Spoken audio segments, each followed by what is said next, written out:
В жаркий июльский день жительница одного из окрестных поселков отправилась за ягодами в ближайший лес. Лето – горячая пора для сбора малины, черники и дикой вишни.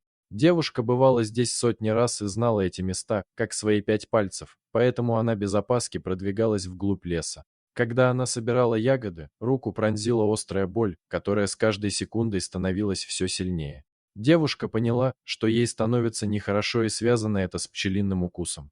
Голова кружилась, а в глазах появилась белая пелена. Она рухнула без чувств на пожухлую прошлогоднюю траву. Видимо, укус пчелы вызвал у девушки аллергическую реакцию, которая без своевременного оказания помощи способна лишить жизни. Неожиданно из кустов вышел огромный волк. Зверь не спеша подошел к девушке и обнюхал. Хищник наблюдал за ней давно, но так как волки стараются обходить людей стороной, ему еще не приходилось быть так близко к человеку. Почему девушка вызывала у волка такой интерес, она не знала.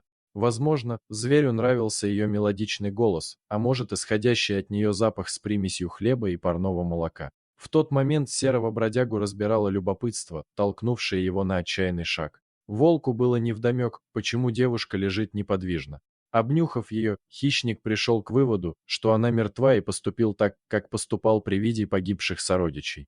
Волк поднял голову и протяжно завыл, оповещая округу о своем присутствии. Неподалеку охотник проверял селки на зайцев. Мужчина давно не видел в этих краях волков, и наглость серого хищника возмутила его до глубины души.